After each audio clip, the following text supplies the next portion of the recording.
we have a very important guest here tonight. We're going to send that guest away for a minute, and the guest will be the Moonman. Moonman has done something incredible. And Moonman's going to come back, give a little press conference on his amazing achievements. And the only problem is he won't know what the achievement is because you're going to give me that. And we will intersperse ourselves throughout the audience and act as members of the press, asking him questions, hopefully to give him clues so he can guess what it is he actually did. And I'll say with this game, if you have an idea and you want to give a clue, you should feel free to participate as well. It's kind of fun. So, what odd accomplishment did the Moonman do? We made a carrot cake. First place prize for the carrot cake. Wait, what's that? The first place prize for making carrot cake. Okay. He built the first cotton candy house. I like that. He built the first cotton candy house. So where was that cotton candy house located? Candyland. What's that? Candyland. Candyland. All right, I'll go with that. Wait, what part of Candyland? There are parts of Candyland? Yeah. I haven't played Candyland in probably 50 years. Yeah, wait a minute. What are you two good for? What? Give me a suggestion there, Ricky. What part? The liquor Candy forest, we have right here. Candy cane farms. Okay. He built the first cotton candy house in Candyland's candy cane forest. All right. Let's welcome him back and let's see if he can guess that. Gentlemen,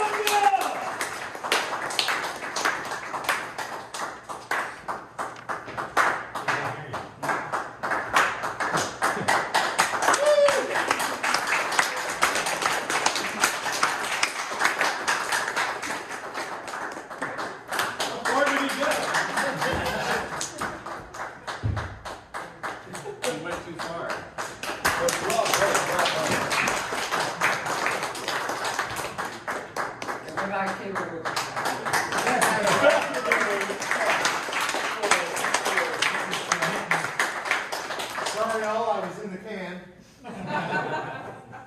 I'm glad you're all here today.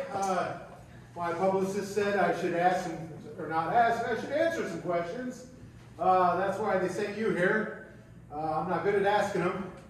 Does anyone have any questions? Damn it. Yes, you here in the hat. What's gonna happen to it if it rains? Well, from what I hear, it's going to get wet. That's often what happens when it rains, unless it's raining cats and dogs, and then it's going to get a little hairy. Yes, Broach. Yeah. Goody Gumdrop from Confectioner Magazine. I'm curious, did you learn how to do this at the carnival? Well, I did learn a lot of things at the carnival. Not this one in particular. Some of the ones I'd rather forget, but I mean, there are some things you can learn at carnival, and maybe it would have been fun to learn there, but any more questions? Yes, you here. Yeah, Holly Jolly Rancher here, and is this going to be a seasonal place, or is this just kind of like a summer thing? Well, I prefer just the summer. You know, if I'm going to do something like build a cotton candy land, it would be fun to do in the summer. I got a question.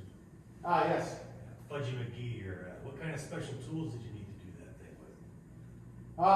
Amazingly, I did it mostly with my hands. A little bit with my lips, but mostly hands. There, way in the back. Stacy Sugar from Architecture Weekly. I'm wondering, if you were the first person to do this, how were you able to design it yourself? Well, I watched a lot of Fraggle Rock. The little doozers making their little radish things. So I decided to make something out of sugar instead. Yes. And what do the other residents of the forest think of this? Well, I mean, the animals are pretty excited. In fact, the squirrels are getting pretty fat, and some of them I think are diabetic now.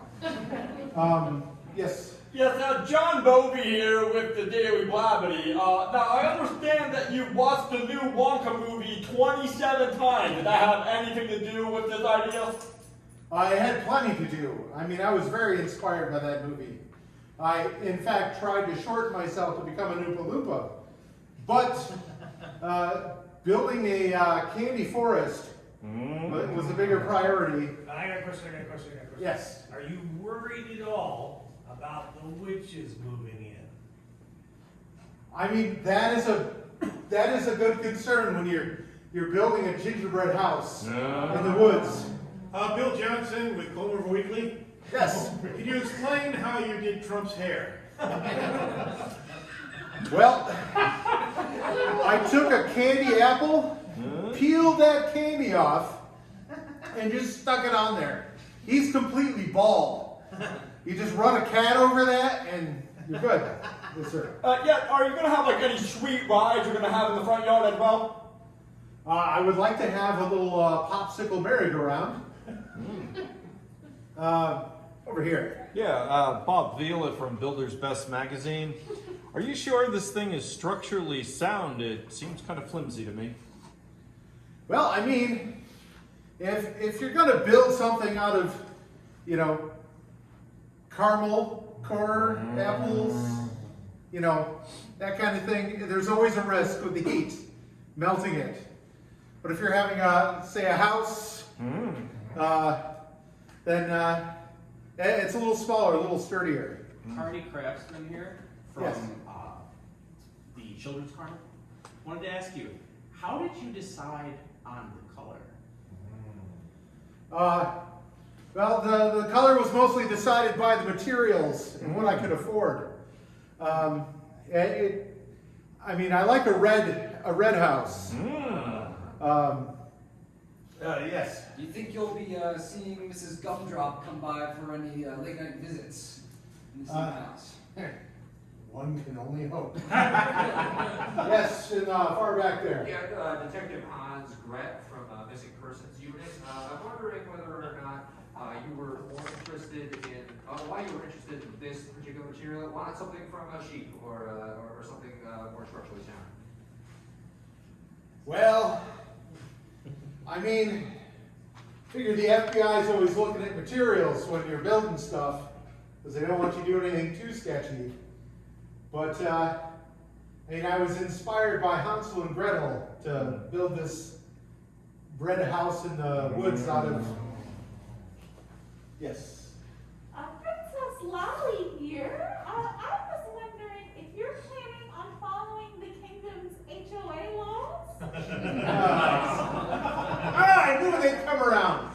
Just because I want to build a red lollipop house. I think the HOA was actually talking about that document being either pink or blue. What was your Those favorite cotton color? candy houses. Ding, ding, ding, ding, ding.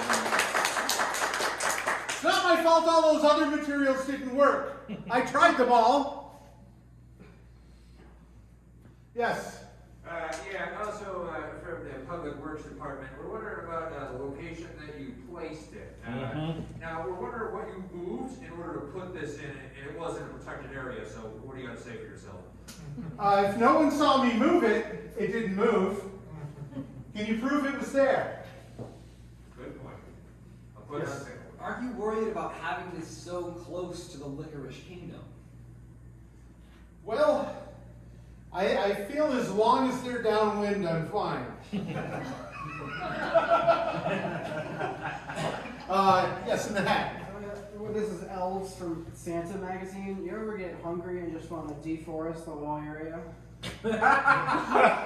I mean, those Keeblers can be vicious. I mean, I didn't want to kick out Keebler elves out of the forest. Yes. Have you ever, if you're planning on retiring here, are you gonna, maybe find one of those smaller trees and use it as support for when you're walking? I might just, after you're done building this stuff, your back hurts a little. It's nice to grab a nice, good-sized 100-year-old sapling to go on. Yes. Yeah, your location's curious to me. Are you worried during the holidays that people will just come in, clean you out, and put what they've taken in stockings? Well, I mean, just because I'm in an elven forest, I don't think they tend to travel much. It's not like they vacation. They work. The rumors about you developing candy walkers, is that true? Yes. That way when you've fallen and can't get up, you have a snack. It's a very sweet location, but don't you think it could be problematic for the colorblind? Well, I'm doing this for myself, and I'm not colorblind. Yes. What's gonna happen if you draw a new card and you have to go all the way back to the beginning? That's just what happens in Candyland. I mean, it's not like it shoots and ladders or anything. We represent the Lollipop Guild, and this rat son of a gun told us that all we were going to have to do was move the red and white ones. But we had to move ones that were blue and white, and red, green, and blue. We demand justice for the guild! Yeah, well, you can't prove I moved those lollipops. There was a lollipop forest. Darla Gratch, Channel 64 News. Yes. I know we all agree that the location is very mint, but with all the deforestation around your cotton candy house, aren't you worried about the stumps getting too sticky in the summer? Well, it happens. You just have to go out and lick them once in a while, and they're fine. I mean, so what if a Candyland lollipop forest was moved? It could grow elsewhere. So what if the elves were eating it? They'll find something else. They can go to that licorice place. Yes. But with the stumps, do you think they're just gonna lick them just right so they're very, very sharp, so it kind of provides like a border around your house, so to say? Yes, defense. Those damn elves. Those Keeblers eating everything.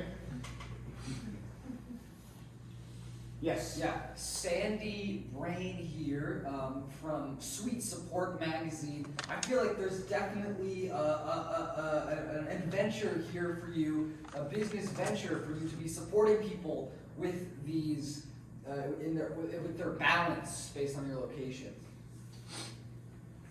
Well, it'd be nice to have a new balance. The old one, I mean, I've been weighing things. I've been weighing elves on one side and whatever I'm trying to buy on the other. The elves is not a good economy system.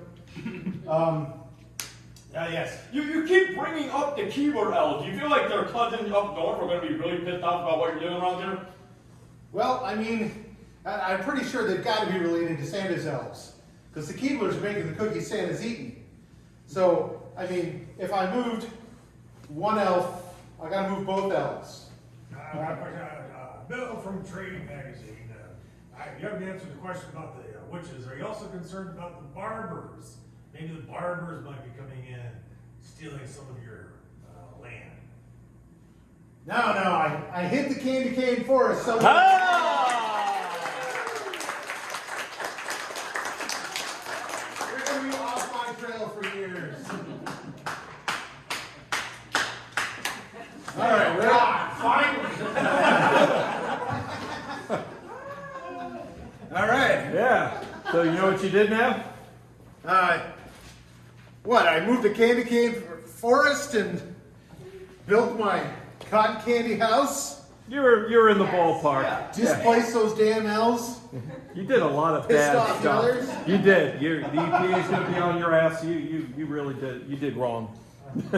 All right, here for the Moonman. Yay!